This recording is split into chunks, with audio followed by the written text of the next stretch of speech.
Welcome everyone to the Filipino Muslims and Christians in Conversation with Father Lawrence Freeman, OSB. Today our discussion focuses on prayer for peace building.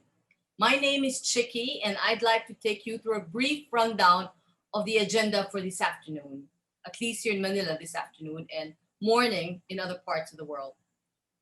We will begin with a welcome remark from Nito Santisteban, the National Coordinator for the Philippines for the World Community for Christian Meditation, or WCCM. After Mitos' welcome remarks, we will take you through a 15-minute audiovisual presentation that focuses on the historical background of Islam in the Philippines and some cultural introduction to Southern Philippines, where most of our Muslim brothers reside. We will then proceed with a 5-minute introduction or a meditation, our first of 2 5-minute meditation sessions. And then we will proceed to the meat of this program, where we will begin the conversation that will last approximately 2 hours. It will be participated in by Father Lawrence Freeman, of course. We will have Cardinal Orlando Quevedo. We will have Datu Yusuf Ali Morales, Dean Julkipli Wadi, Amina Rasul, and last but not least, Marites Gingona. So for 2 hours, this gentlemen and ladies will be going through discussions and presenting. Each of the speakers will be given 3 to 5 minutes to cover a topic of their own choice related to prayer for peace building. And finally, we will go towards the end of this afternoon and we will do a second meditation, a second 5-minute meditation to be headed or to be introduced by Father Lawrence himself. And then we proceed to Q&A, a question and answer portion that will be about 30 minutes. Please, we urge you to, while you're listening to the discussion proper, please send in your questions via the chat box and we will read your questions as we get to this particular portion. After 30 minutes of Q&A, Mitos will come back to do the closing remarks. Thank you very much. Mitos, please. Welcome from WCCM Philippines. The World Community of Christian Meditation has a tradition of initiating the interfaith dialogues. WCCM Philippines has been inspired by this tradition of bridging differences and finding similarities instead of separation and division, fraternity, and love. Upon the suggestion of Father Lawrence Freeman in late 2019,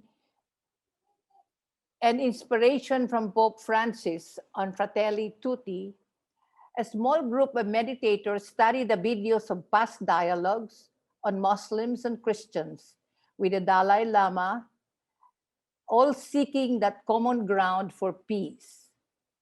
Quoting from the website of WCCM, meditation for us is a way to open the ground of humanity, so we work with other faiths and the secular world to develop the consciousness needed for a new and just way of living as a human family in harmony with our natural environment. So today, WCCM is happy to host this conversation on the role of prayer, contemplative practice in peace building, where Father Lawrence will share the WCCM vision that awareness of spiritual dimension of each individual can bring about social and systemic change. So to our distinguished panelists and all present here today, from WCCM Philippines, we welcome you with open and glad hearts. We now proceed to the video. The Philippines is the only Christian country in Southeast Asia. At least 90% of the population is Christian, about 86% of whom are Catholics. About 10% of the population is Muslim.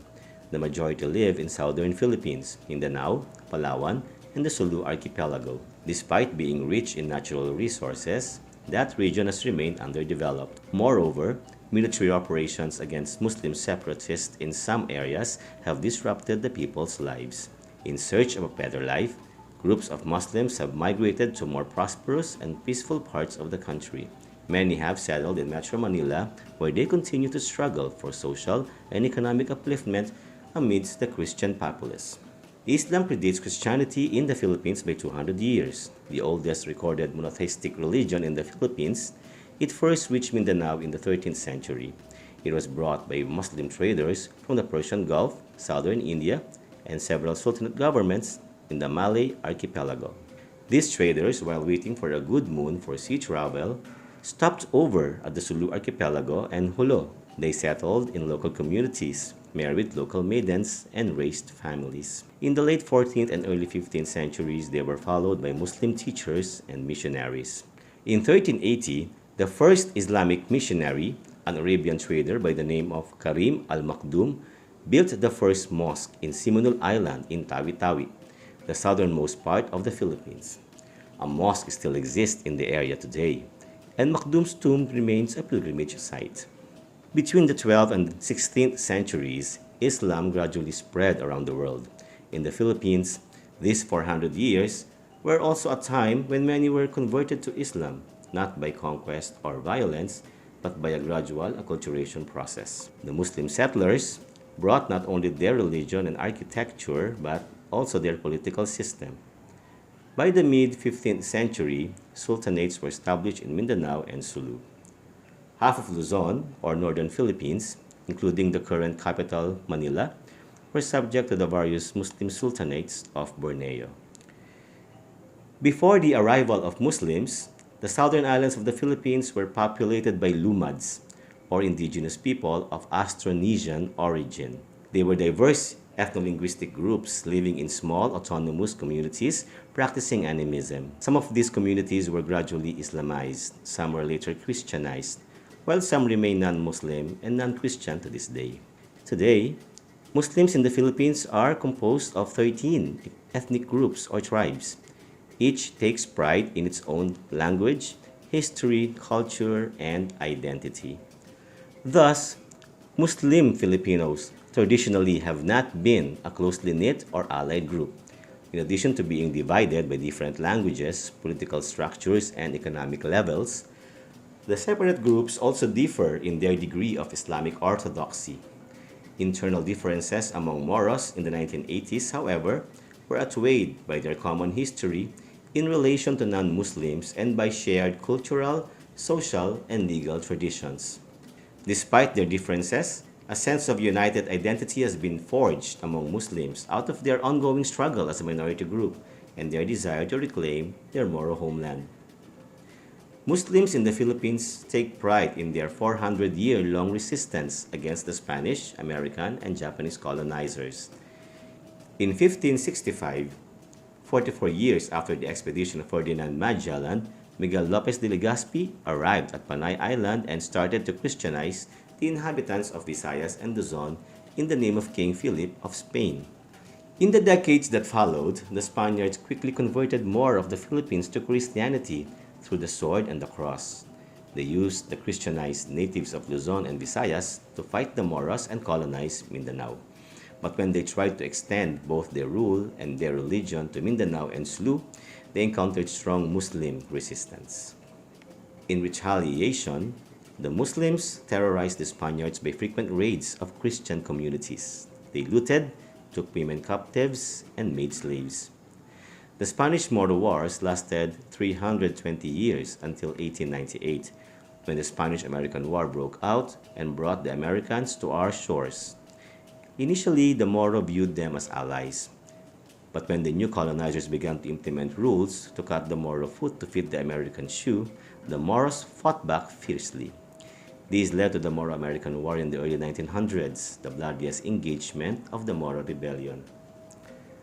After Philippine independence in 1946, the government encouraged non-Muslims to move to Mindanao, granting them land ownership and other incentives. The Moros viewed this policy as designed to de-Islamize the region and resented being deprived of their rights to their homeland by the Christians.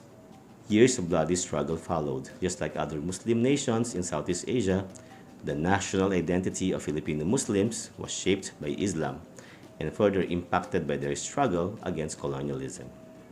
Filipino Muslims today remain a significant minority in Philippine society. They are firmly rooted in their Islamic faith and aspire to go on the Hajj to the holy city of Makkah each year.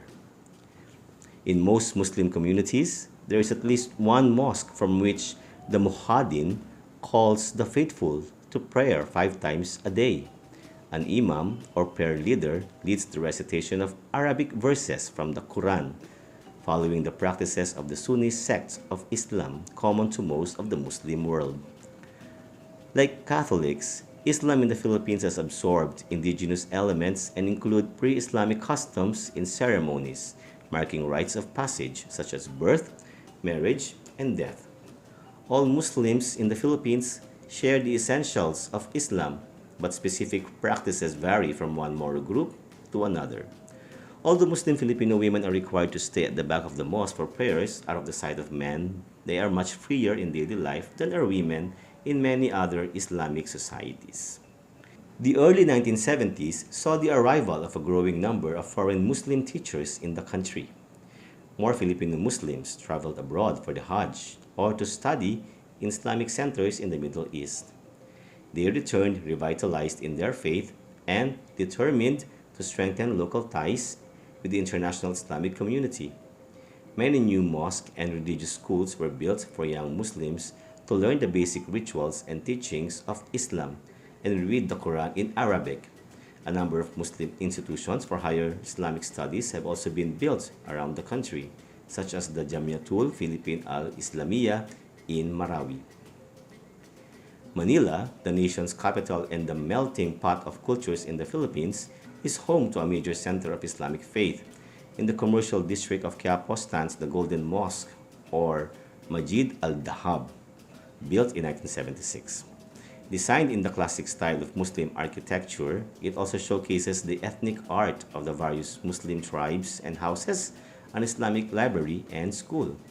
It is a fitting counterpart to the Basilica of the Black Nazarene, another famous Quiapo landmark across it.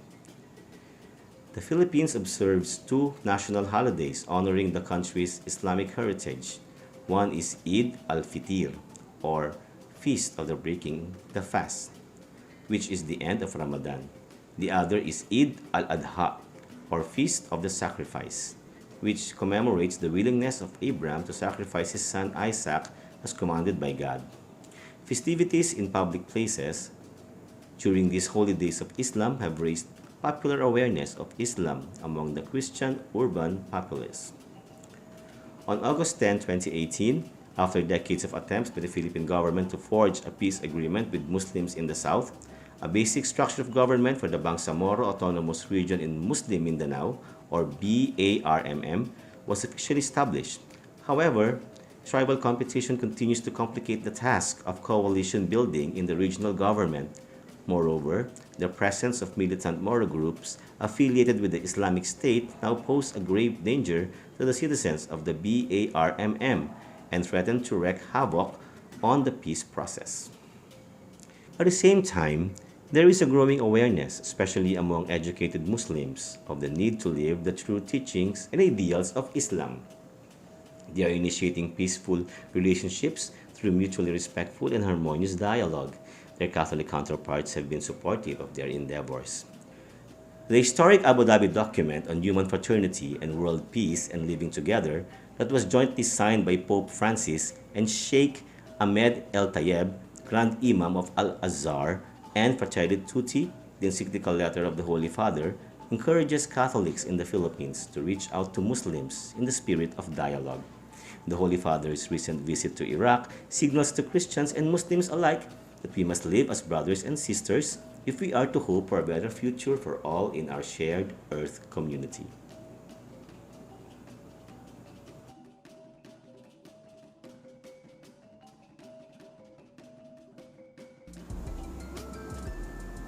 The cultural landscape of southern Philippines is a colorful medley of indigenous tribal arts and rituals in a distinct Muslim character due to the concentration of the Moro population on Mindanao Island, the Sulu Archipelago, and Palawan.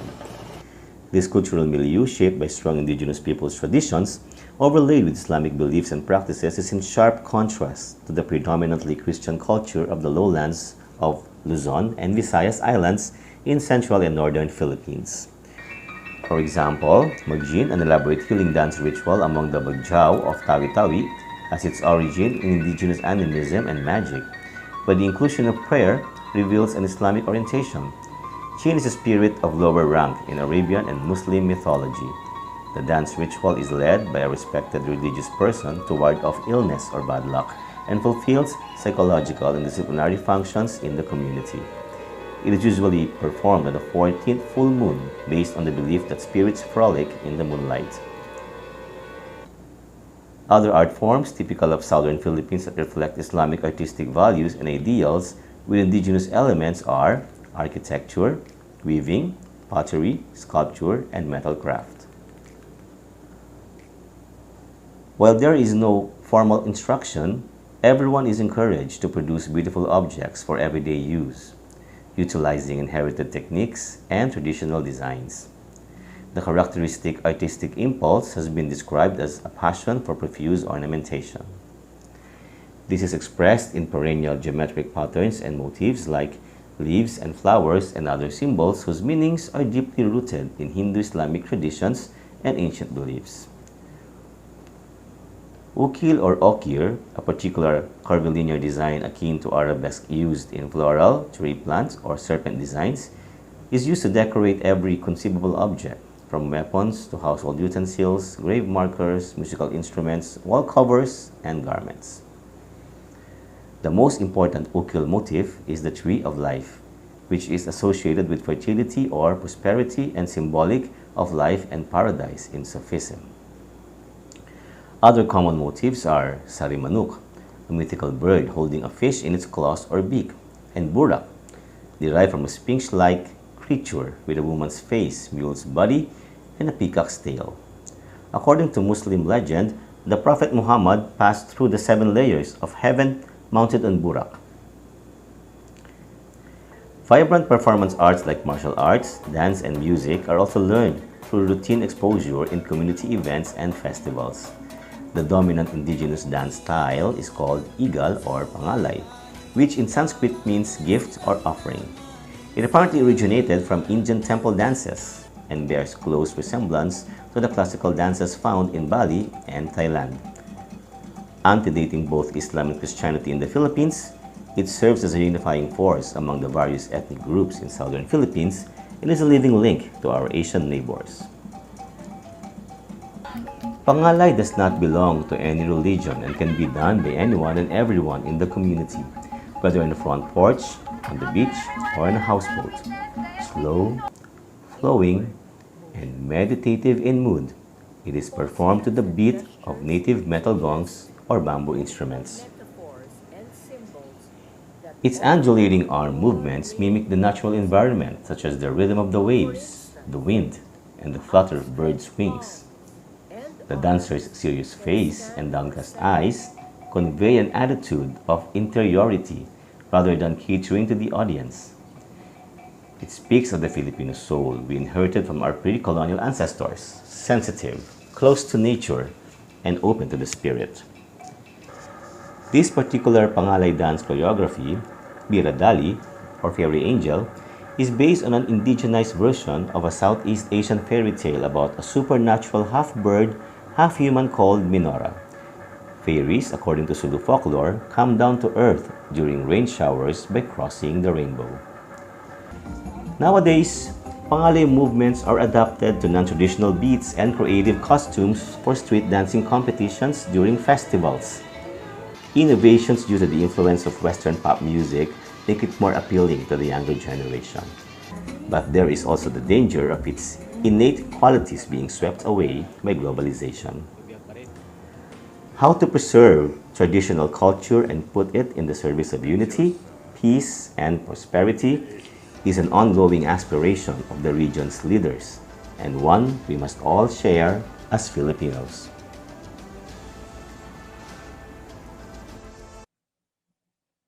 Now we will proceed to the 5-minute meditation.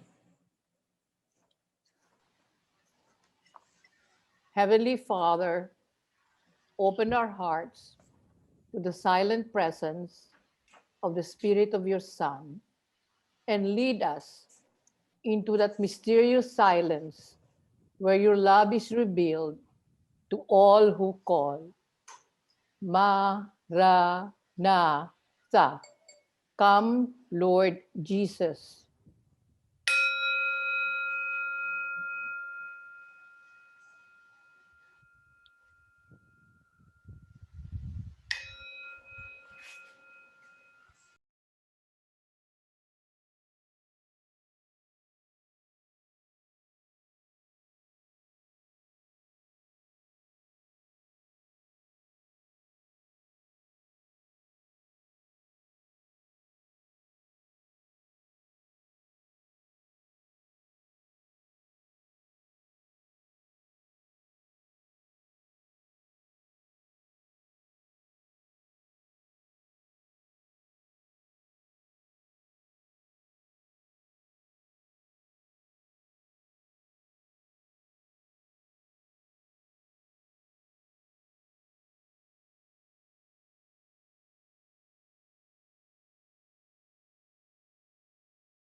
Okay, now we're back. We proceed to the meat of the program. I will begin by introducing each of the participants in this dialogue, in this conversation. We will begin with our beloved Father Lawrence Freeman, OSB, the spiritual director of WCCM.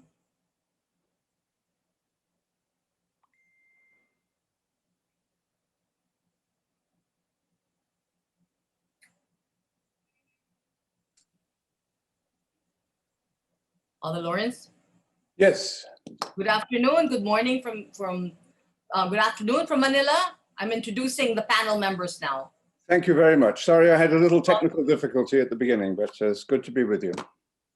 Welcome, Father.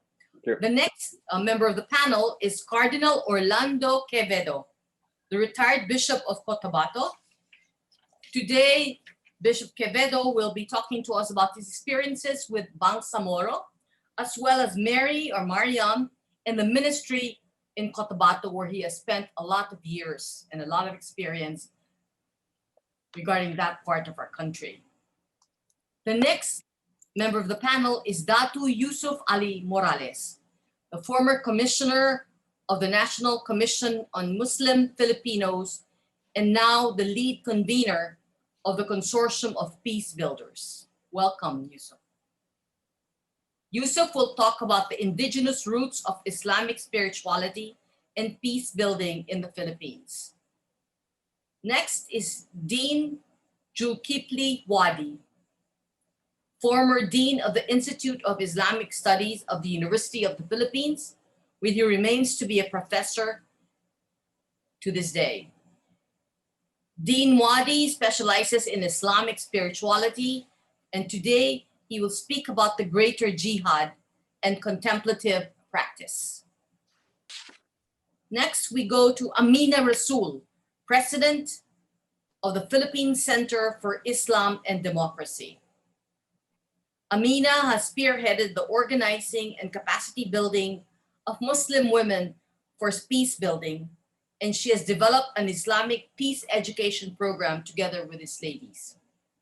Amina will talk to us today about the role of a Muslim woman in a Christian society. And finally, but certainly not the least, we have Marites Africa, founder and executive director of the Peacemaker Circle Foundation, which recently marked its 20th anniversary. Marites is also the consultant and lay representative of the Philippines to Jamia, or the Jesuits among Muslims in Asia. Today, Marites will talk about Fratelli Tutti at the grassroots. So as I said earlier, each of these members of the panel will have 3 to 5 minutes to talk about their selected topics. Thank you. We'll start with Cardinal Quevedo, please. So I have 5 minutes. Well, I begin right away. In the early 1980s, when I was Bishop of Kidapawan, North Cotabato, the Bishops' Ulama Forum used to have regular meetings. The members of the forum were the bishops of Mindanao, Protestant pastors, and Muslim religious leaders. We had a couple of dialogues of theological exchange. One theological exchange was on ecology, based on the Christian creation narratives in the Quran and in the Bible. The other was on Mary. I was requested to present Mary in the Bible. For me, the most fundamental convergent point for IRD with Muslims is our common belief in the one God, the common word for Muslims and Christians. This became the title of the famous open letter of 2007 by Muslim scholars and religious leaders. They addressed it on behalf of peace to Christian leaders, particularly to Pope Benedict XVI. A year before the open letter, the Pope had given a lecture at the University of Regensburg, during which he quoted the Byzantine emperor, disparaging Muhammad in his teachings. Pope Benedict described the words of the emperor as brusque, rough, or harsh. But the fact that he quoted the emperor was understandably haram, and he reaped a whirlwind of criticism and denunciation from the Islamic world. Our common word is in the Quran, Surah 3:64. O people of the book, come to me, come to common terms as between you and us, that we worship none but Allah. The second common word that we hold together is love of God and neighbor. Muhammad said, none of you has faith until you love your neighbor what you love for yourself. And for us Christians, love of God and love of neighbor is the greatest of the commandments. Moreover, Catholics believe that Mary is an icon of love of God and love of neighbor. The Quran is incredibly stunning in its narrative of Mary. Her story is narrated in 3 Meccan surahs, 19, 20, 21, and 23, and in 4 Medina surahs, 3, 4, 5, and 66. She is mentioned 70 times in the Quran, more often than in the Bible. The 19th surah is extraordinary. It is entitled Maryam, the daughter of Imran of Aaron. By identifying Maryam as Miriam, the daughter of Aaron, the Quran perhaps intends to show the spiritual affinity between the two women. Miriam in the Old Testament and Maryam in the New. The Quran describes Maryam as the greatest woman in all the nations. At the Annunciation, the angel Gabriel greets her, O Mary, Allah has chosen thee and purified thee, chosen thee above the women of all nations. Surah 3, verse 42. The perpetual virginity of Mary is very important in Islam. While for Catholics, the dogma of Mary's perpetual virginity is partly the result of theological reasoning on the scriptures. In the Quran, Mary's perpetual virginity is explicit. She remained purified, freed from the touch of men throughout her life. Quran says, O my Lord, how shall I have a son when no man has touched me? This was Maryam speaking to Gabriel. Remember her who guarded her chastity. We breathe into her of our spirit, and we made and her son a sign for all peoples. Surah 21, verse 91. In several places in the Quran, Mary is described as the woman who guarded her chastity. And in summary verses, the Quran describes Mary as a holy woman. She is Kanita, an Arabic word that implies submission to the Lord and absorption in prayer. She is also Siddiqa, Surah 5, verses 73 to 75.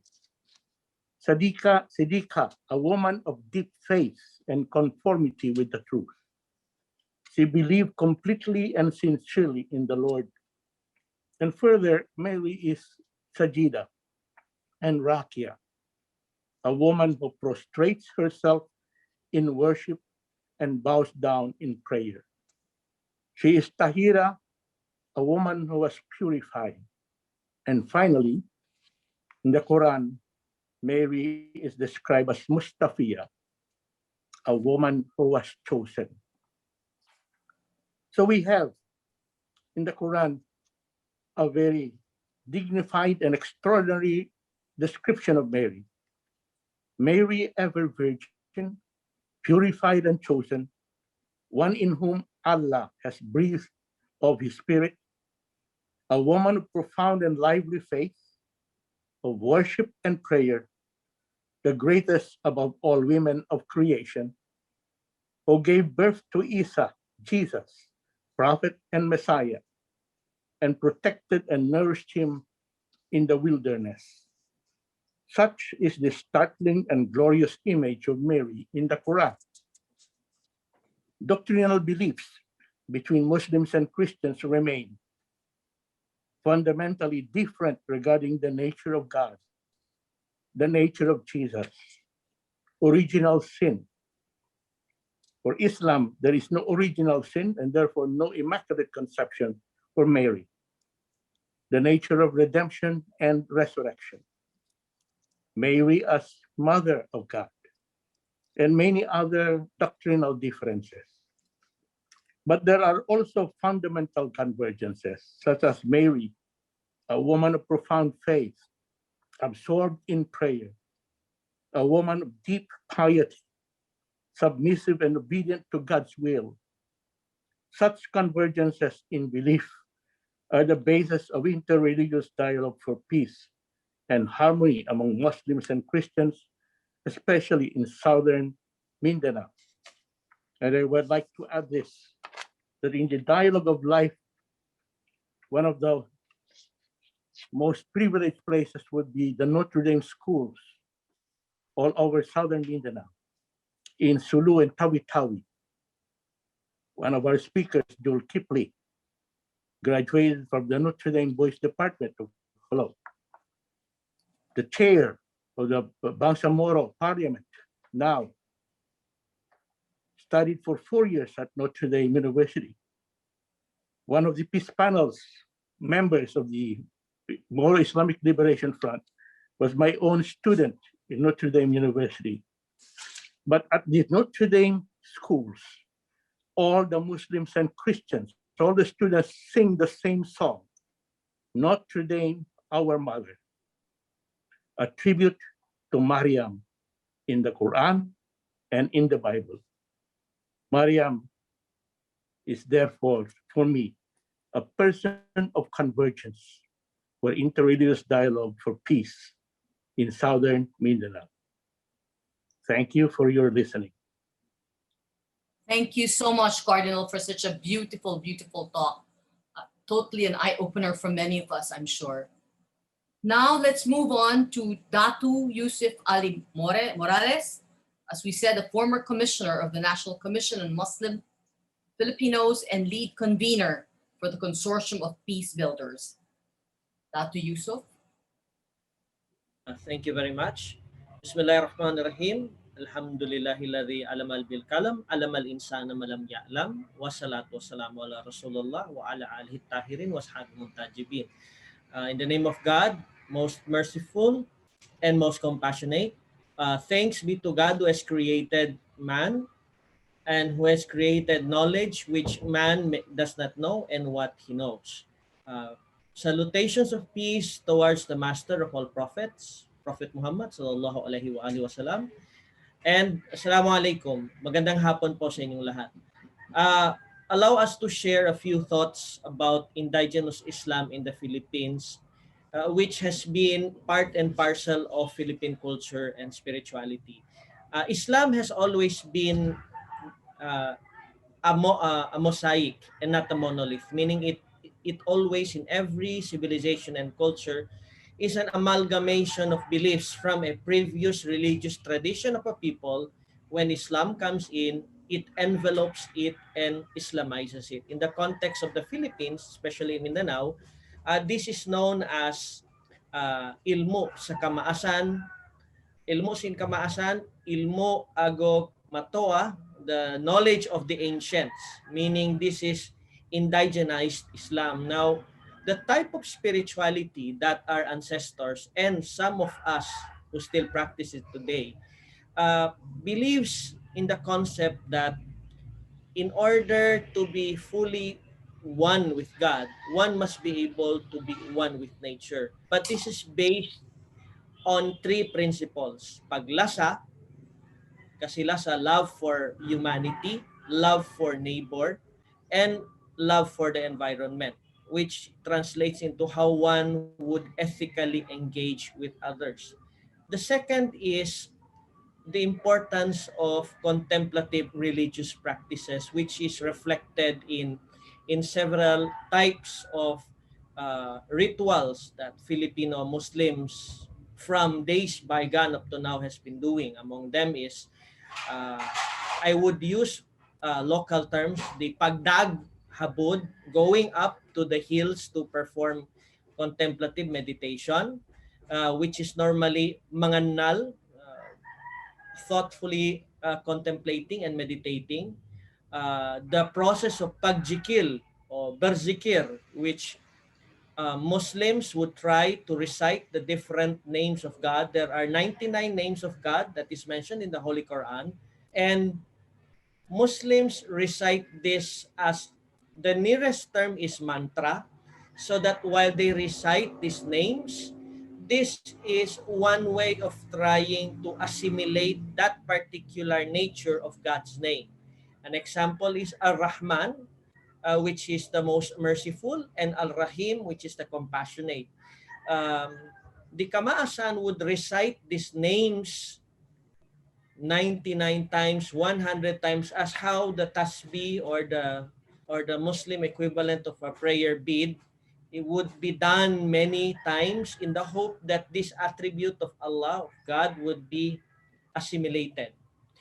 Ammalan actually is taken from the root word ammal, which is the required prayers and recitations of a Muslim, wherein a Muslim, from him rising up in the morning and up to the time that he sleeps, he recites certain prayers, certain formulas of prayer in order to assimilate a certain level of spirituality. The third phase is, how does the community gets influenced? According to the traditional indigenous Muslim leaders, they would say that the community will not prosper or will not transform if there is no internal transformation from within. And therefore, the basic practice of the kamaasan, agos sa mga matoa, meaning in the Maguindanon term, the ancients, is that they would have to transform themselves from a lower spirituality towards a higher level of spirituality by using these different types of spiritual processes and rituals to perfect their character, to perfect themselves, in order that they would be able to influence the community to do positive acts, to be more peaceful, and to be transformed into a peaceful society. What was unique in the tradition, in the indigenous Islamic religious leaders' perspective, is that they do not see negative images of non-Muslims. They perceive them as their neighbors. And as it has been reflected in history before the 1970s, Muslims and Christians would live peacefully in Mindanao, and many fruitful relationships have been established because of the type of spirituality the Kamaasan, the Matoa have been engaging in. With that, I hope that in the other questions could be answered later. But before we part, there are two uh, points that I'd like to raise that reflects the type of spirituality that the Kamaasan would always say.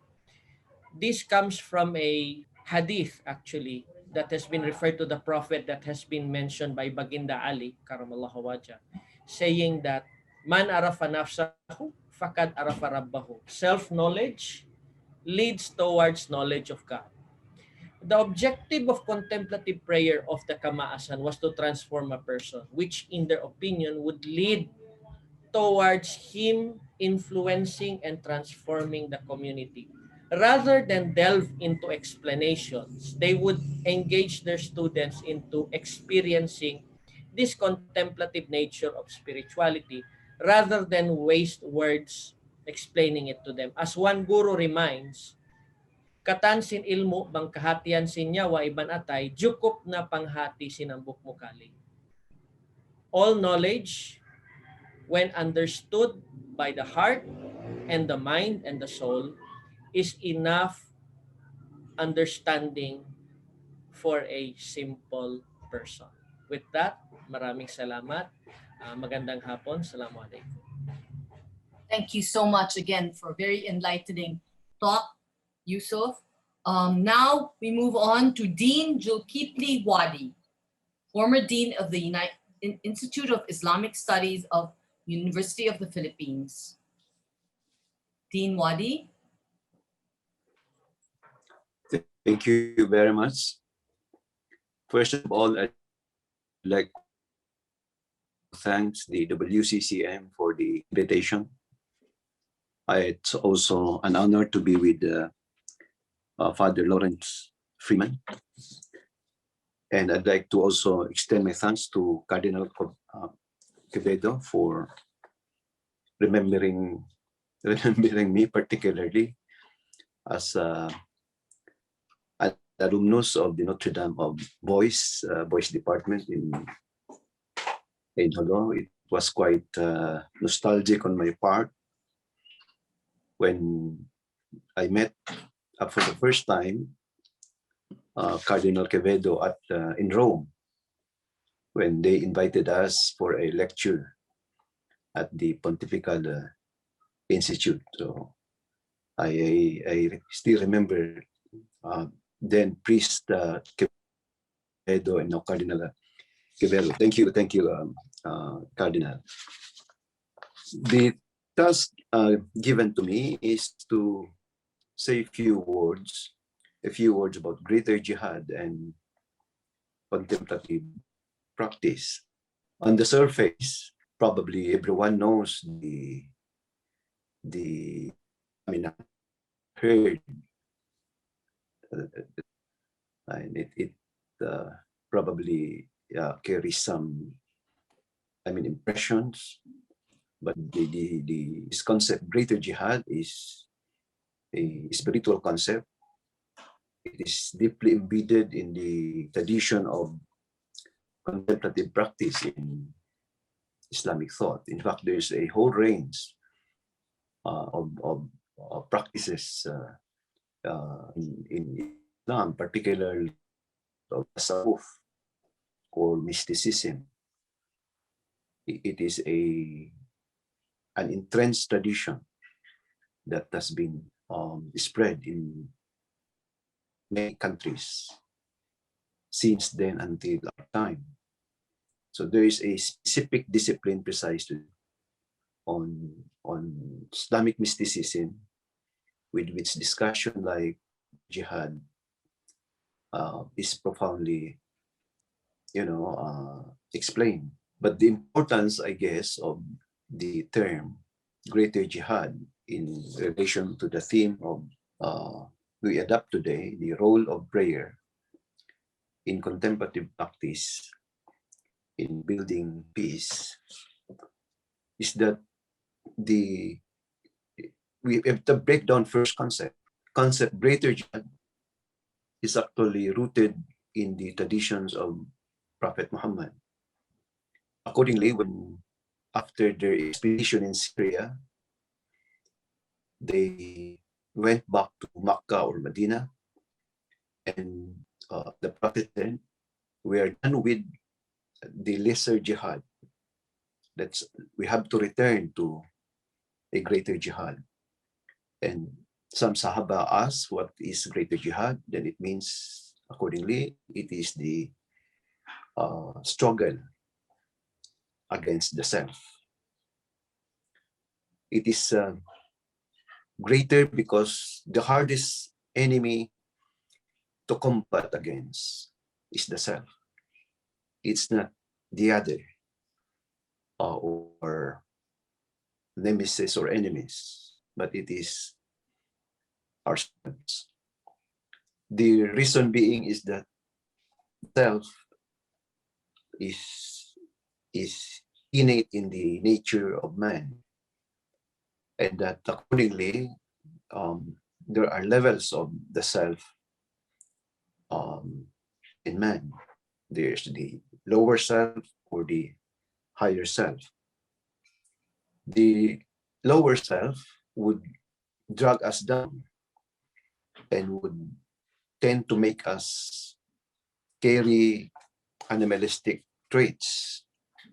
The worst of it is that men would even carry the trait of the beast. In other words, man can be even worse than man and projects himself as animalistic. There is a term used in Sufi thought. According to this lower self is known as Nafsul Ammara, the commanding self or commanding soul. If a person carries this trait, then he is, in a sense, he is a bad person. He is full of vice, and and all the negatives is with him. So the remedy is for him to be able to transcend towards a higher level of spirit. It is nafsul lawwama, or irrational spirit or irrational soul. It means this person is already not only rational, but he is, in a sense, able to determine right and wrong. In a sense, be inspired to higher in enlightenment. But at times he can also do bad. In other words, the way from the lower self we call the commanding spirit to the rational spirit is through struggle. And because the commanding spirit. Maybe we'll proceed first to Amina while we're waiting for Dean Wadi to recheck in. Okay. Amina, can you please start? Salam, and thank you very much for inviting me to share my thoughts as a Muslim woman living now in a Christian society. In the past, pluralism had defined Muslim Southeast Asia and Muslim Philippines as well. Growing up in the Sulu archipelago, income disparity, rich versus poor, was the destructive barrier, not faith, not ethnicity. In times of crisis, people turned to faith for succor. Since 9/11, we have seen the rise of religious fundamentalism. Identity politics and religion have become intertwined in communities under threat, like conflict-affected Muslim Mindanao and Myanmar, as well as southern Thailand. Unfortunately, as politics and religion have started to come together, we also see the rise of intolerance. I saw none of these growing up in Sulu, a Muslim stronghold with a Catholic community. My siblings and I even studied in Cardinal Quevedo's Notre Dame system. I went to Notre Dame Girls Department. My parents were progressive, urging us, especially the girls, to excel in school.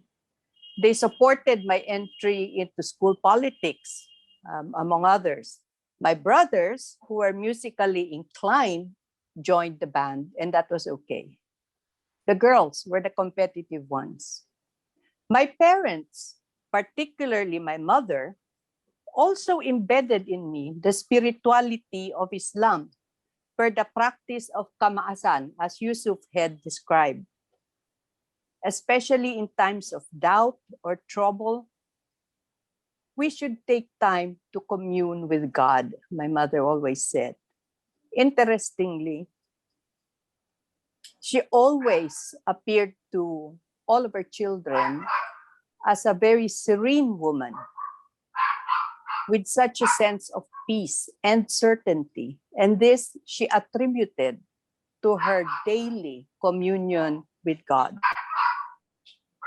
Spirituality, submission to God, inner peace were instilled in us more than the outward manifestation of religiosity.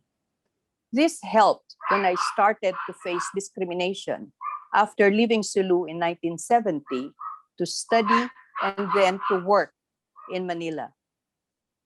Inner peace made me rather immune. The discrimination, interestingly enough, that I most often encountered was not about faith or ethnicity, but gender. Maybe because no one can tell at first glance what my faith or ethnicity is, but clearly I am female. Discrimination about faith and ethnicity became evident after armed conflict started in Muslim Mindanao under then President Ferdinand Marcos. That's when I started studying the root causes of the armed conflict. It was not faith or ethnicity, but injustice, poverty, marginalization, and the stolen sovereignty of the Bangsamoro.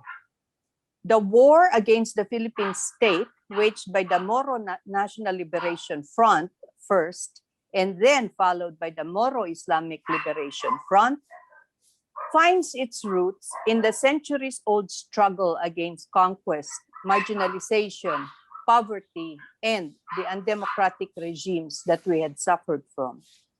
It became clear to me that I had to be an ambassador of sorts for my people, clarifying misconceptions through dialogue. It became clear that I had to show we were just like any other Filipino, dreaming of a good life and a good future for our children. We were just more exotic.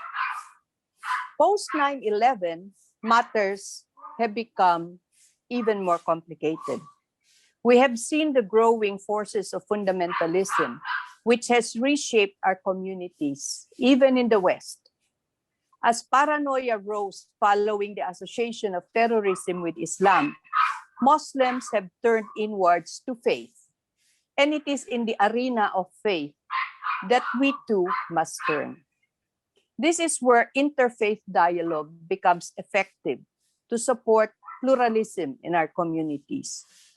Interfaith dialogue in particular has become a vital tool for peacemaking, advancing as it does mutual understanding between peoples of different faiths and facilitating collaborative action across religious lines.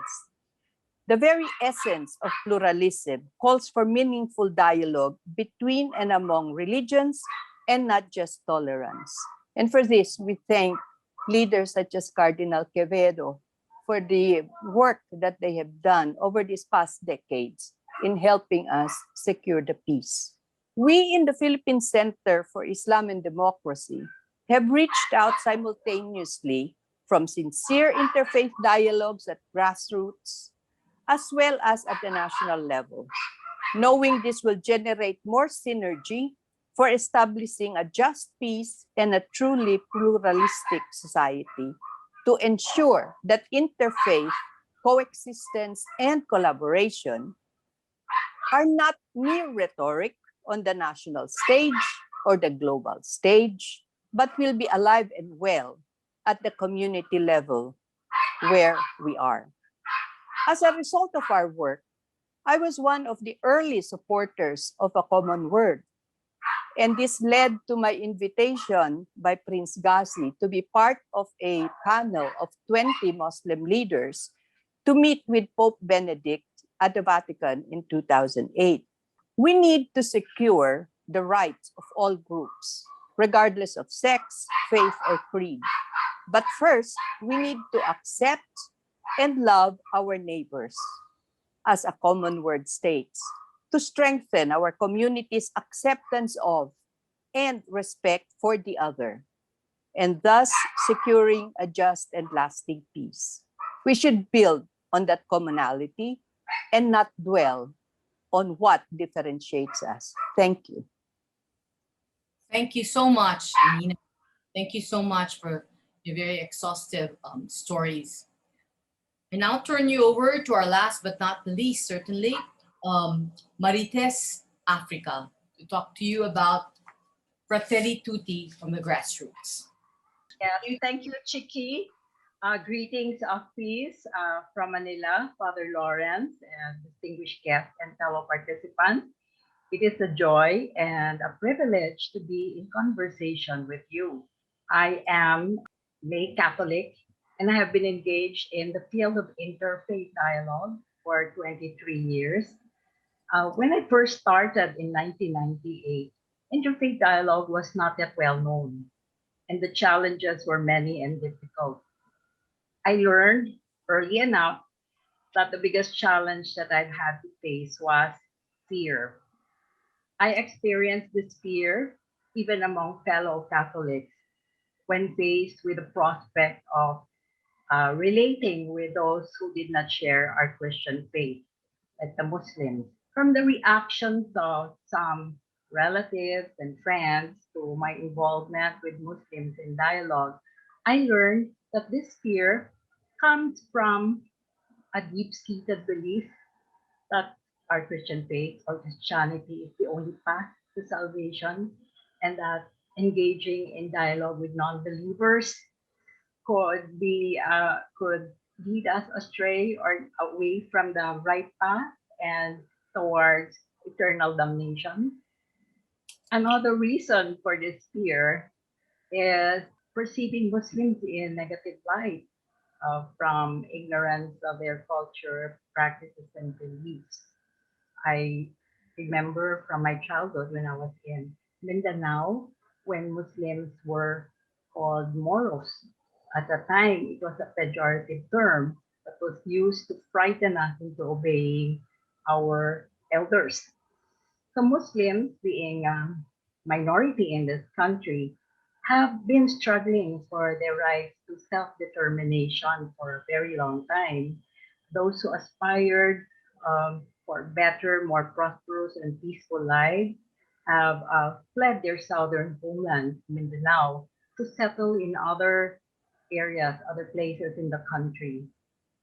In awareness of this, I decided to focus most of my peace building work on grassroots communities around Metro Manila, where Muslims and Christians lived alongside each other as neighbors. I do not have to be in Mindanao to be in solidarity with my fellow Mindanaoans. There is so much that I can do here where I am. So our organization, the Peacemakers Circle, has gained good measures of success through the years. In the process, I found that my Christian faith has been enriched by my friendships with Muslims, and I learned that to love as Christ loved, one has to go beyond, even beyond our fears and tolerance, and to reach out beyond our comfort zones to others as fellow human beings.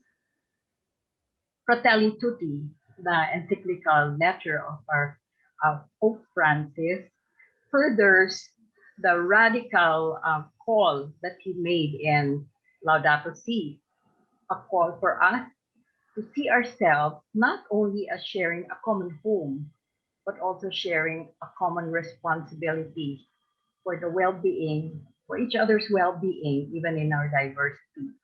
He reminds us that we are visible manifestations of the invisible God, possessing transcendent dignity that we must honor and not violate. So dialogue, therefore, is not easy. It calls for a conversion of the heart towards our common human nature and our common human experience, despite our diversity, and to the ways of loving for us, Christians, a conversion of the heart to the ways of loving as Christ loves.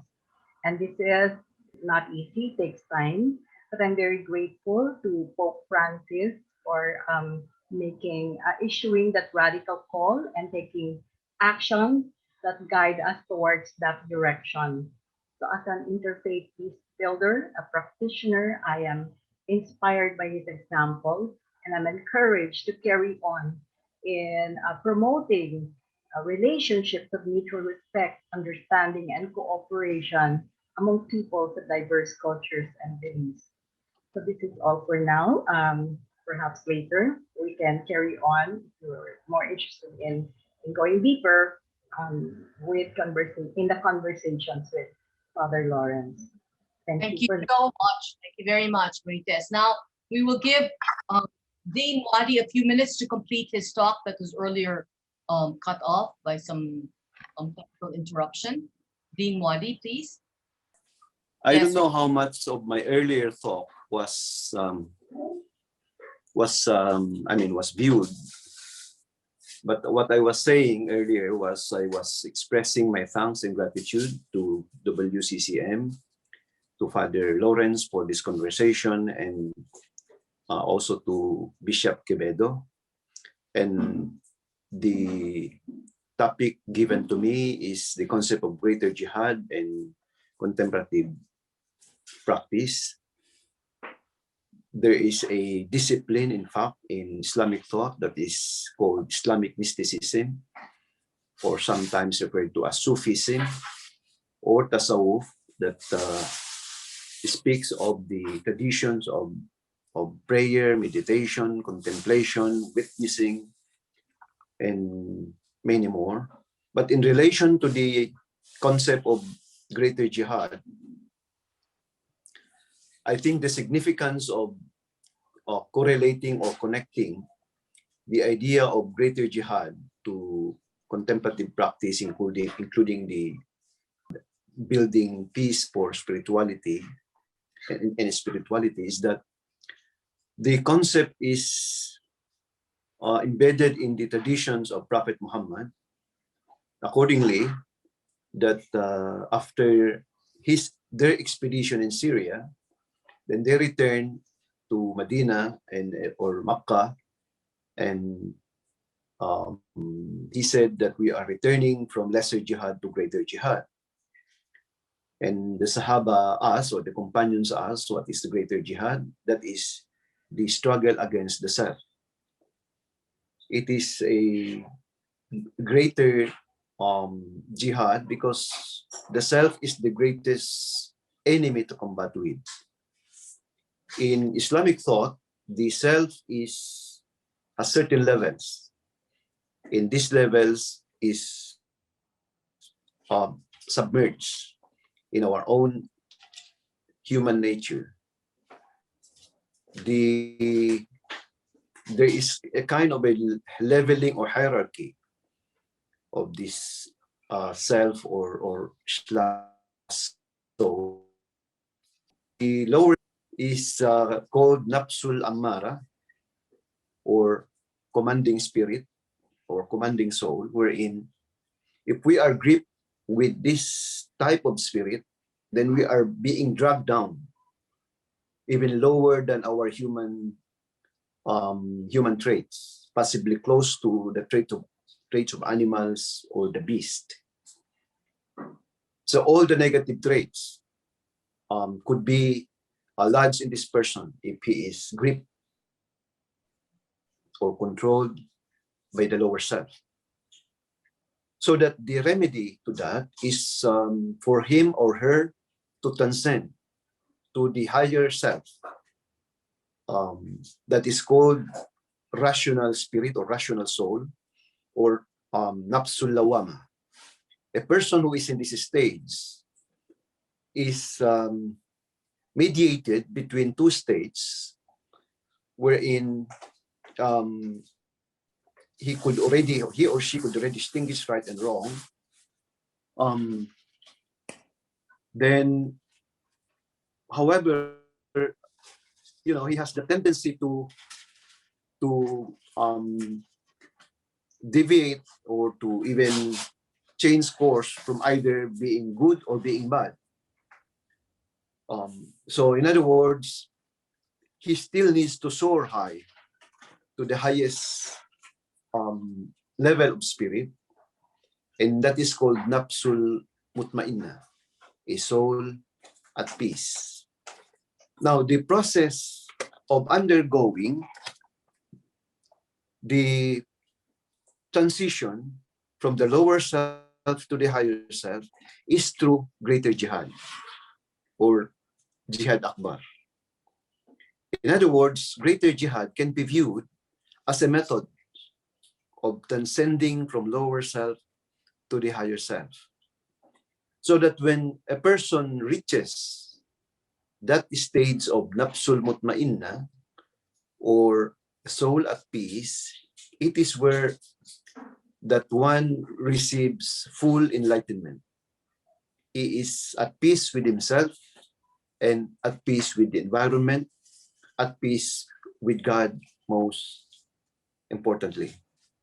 So the concept of greater jihad, therefore, is in a sense common among spiritual tradition, that on the lower level of struggle, there really is a need for man to control himself. This is true in Buddhism, this is true in Christianity, and many others. But I think what is significant in Islamic thought is that greater jihad is not only spiritual tradition, but it has certain resonance with the idea of control to developing community, including standing against injustices. So that the idea of lesser jihad comes in. It's not enough that one is spiritual as a person. There is a need to expand that spirituality, and that would imply, engaging also in lesser jihad. But this is not the jihad that we know of the violent extremists and others. There's a different context as to why the idea of jihad has gained notoriety, particularly in our time. But the point is between greater jihad and lesser jihad, because all of these are intended for both personal and communal development. I'll just end my sharing on that note. Perhaps a more elaborate discussion can proceed later. Thank you very much. Thank you very much. Thank you very much, Dean Wadi. We now turn you to our beloved Father Lawrence Freeman to say a few words before a full discussion among the panelists can ensue. Father Lawrence, welcome.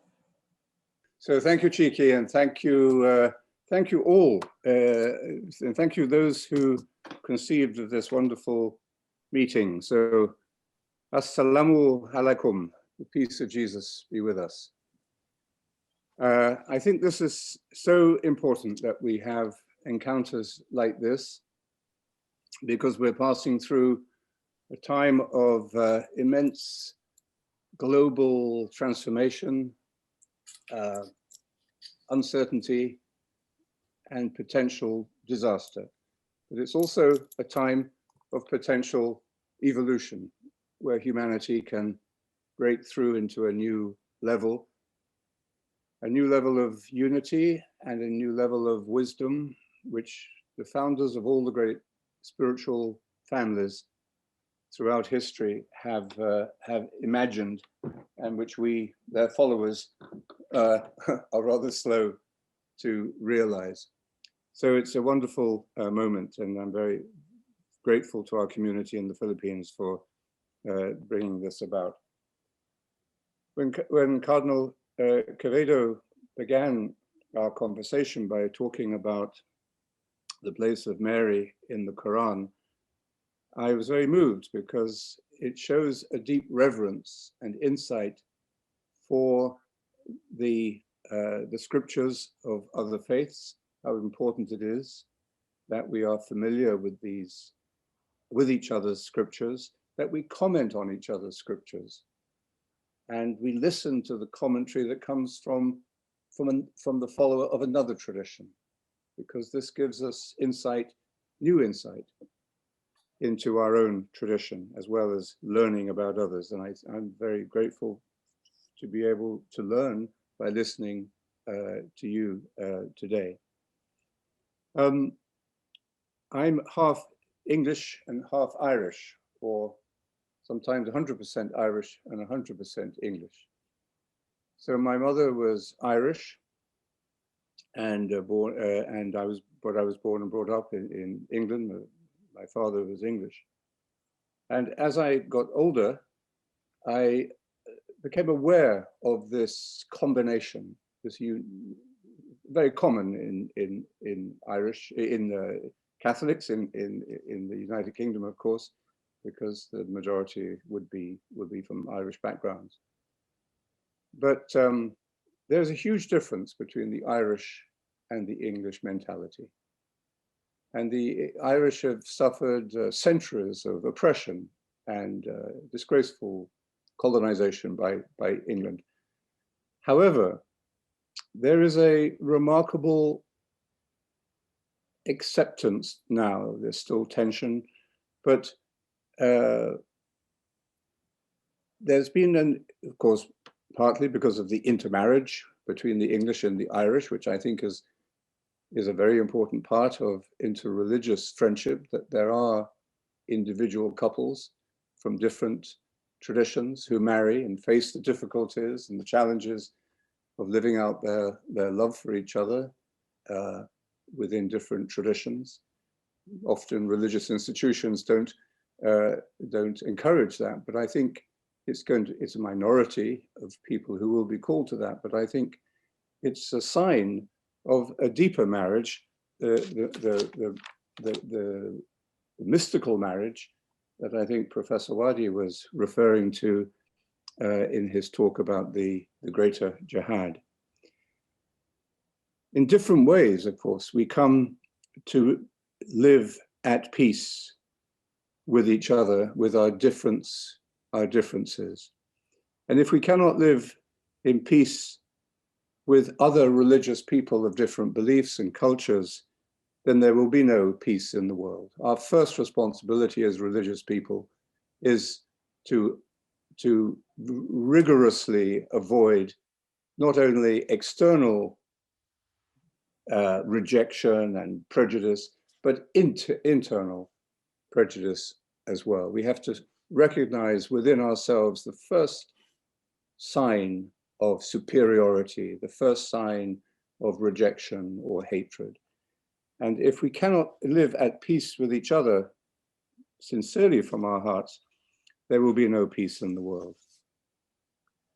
And peace is often destroyed by misunderstanding, simple misunderstanding.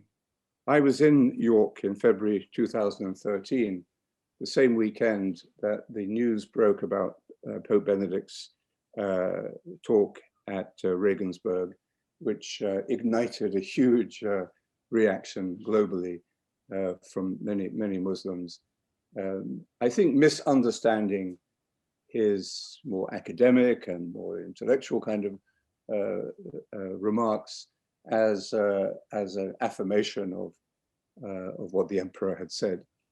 So misunderstanding can happen. I was in a Muslim-Christian dialogue that weekend in the city of York, and that evening we went to the local mosque for the night prayer, and we addressed this question directly because the news was just breaking that same day.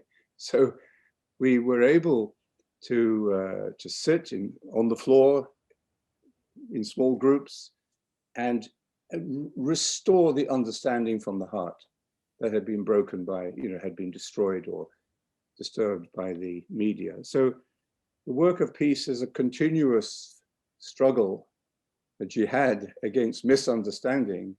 And sometimes it's deliberate. Sometimes people use this in order to create conflict, and politicization of religious differences is a great evil that we have to identify.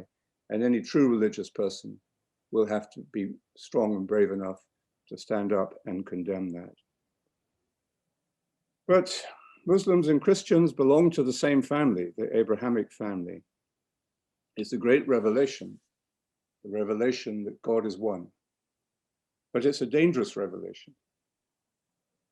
And it's a great light that has shone in humanity, but also one that can cast a long shadow.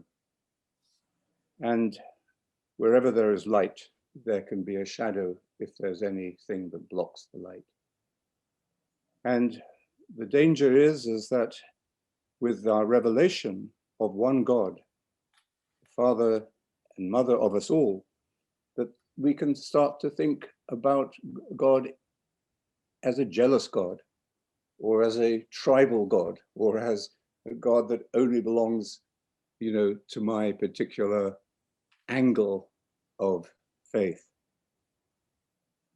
And I think this is why the mystical, the contemplative dimension of every religious tradition needs to be awakened today.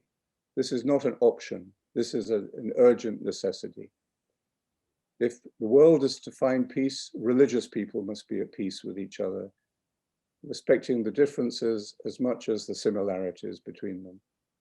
And we cannot be at peace within our own religious tradition and between us unless we have developed a personal and collective connection with that mystery of God that was revealed in the burning bush to Moses. The God who simply says, I am, and gives no name to himself except I am. That's the first priority, it seems to me, of every religion today and of religious leaders, to reshape the priorities of religious organization and religious teaching, to make sure that every child in every religious tradition is brought up not only with a vague knowledge, but with an actual practice. This is why in our community around the world, we are making a priority of teaching meditation to children. Wonderful gift of seeing children in diversity, in a classroom, and in many parts of the world, particularly here in Western Europe and America. Even Christian schools are very diverse. And in any one classroom, you will have a mixture of children with no religion and Christian, Muslim, very often in the United Kingdom, for example. So one of the great gifts of seeing children from diverse backgrounds is how they get on with each other, how they can play together, how they can enjoy each other's differences and be curious about each other's different perspectives. But that gets lost at a certain point. And of course, if they're growing up in a prejudiced family, then of course they will lose that very quickly. But the ability of children to pray together in the heart is amazing. And I think the future of religion is going to depend upon finding that unity of the heart, the inner room, as Jesus calls it. And then we are able to understand what the Hadith means when the Prophet says, O mankind, we created you from male and female and made you into nations and tribes so that you may know each other, so that you may not despise each other. Well, here is one of the great sayings, not a hadith, it's a verse from the Quran, one of the great sayings for our time. God created us intending us to be diverse so that we can know each other. And if we know each other, we will know ourselves better. And if we know ourselves better, as all the mystical traditions say, we will know our source, we will know God, and that we may not despise each other. Because when we look at each other from that experience of the heart, we see our brothers and sisters. So the mystical wisdom is at the heart of each of the three great revelations of the Abrahamic family. And there's a beautiful hadith that I came across recently, where God speaks to the mystic and says, "When I have found you to be a sincere lover, I will kill you personally. And because I am killing you, I will pay the blood money, and I will give you myself." And this takes us, in the Christian world, now we are preparing for Easter. This takes us into the heart of the mystery of Easter. It takes us into the mystery of the greater jihad. It takes us into the mystery of the fana, the annihilation in the Sufi wisdom, of leaving self behind in the teaching of Jesus. And so this is our contemplative practice, to allow ourselves to enter into a poverty of spirit,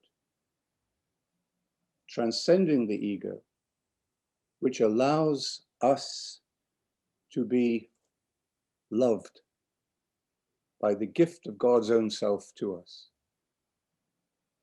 We have to become totally unself-important. And for religious people, this is critically important as well, because religious people get very self-important about our hierarchies, about our institutions, about our, our traditions. So we have to rebuild a contemplative wisdom into the practice of our different traditions from childhood on, allowing all the other forms of prayer and expression, of course, to flourish as well. But to build this contemplative practice into the very heart of the life of our different traditions. Because it's in our contemplative practice that we transcend our own egotistical self-importance and the attachment to our own identity, which is actually a terrible denial of the one God. So it's wonderful to be able to, for us to come together to explore the many ramifications of what we have in common and of what are the differences between us, which God has allowed so that we may come to know each other. I have a photo which I found the other day. I meant to send it to you to be able to put up on the screen. But I don't think I can put it up now. It's a picture taken a few years ago when I was at an interfaith conference in Morocco. And it's a picture of myself with a Muslim and a Buddhist religious person. Each of us holding our different beads, our rosary beads, the mala, the misbahas, the rosaries. And it's a beautiful sign. We're all smiling because we had all discovered that we had these beads in our pockets. And the beads are very different, different numbers of beads and different shapes and so on. But the essential identity is the same. That by simplifying, by calming the mind, by simplifying our attention, we enter into the one God and into the unity that experience gives us. Out of that then comes, I think, what I've heard in every speaker so far is a love of humanity that is expressed in a common work for justice, as Amina was saying, women, the poor, justice in politics, justice in economics. This is not easy because differences in needs are very diverse in our different cultures and traditions. But this is the challenge, to find in the Christian world, to bring women into full unity, into full equality with men, and to express that institutionally as well. No less than in Islam, no less than in any other patriarchal culture which we have all inherited. I'm hoping that next year, this year, the WCCM is the year of health, very obviously, because we're very concerned with it. But I'm hoping that next year or the year after, we will have our year theme will be women, women in power, women in service, and I believe that that's going to be one of the great turning points that will take us through this this critical moment in our human evolution. But however it expresses itself, and each of us has we can't do everything, but each of us has to do something.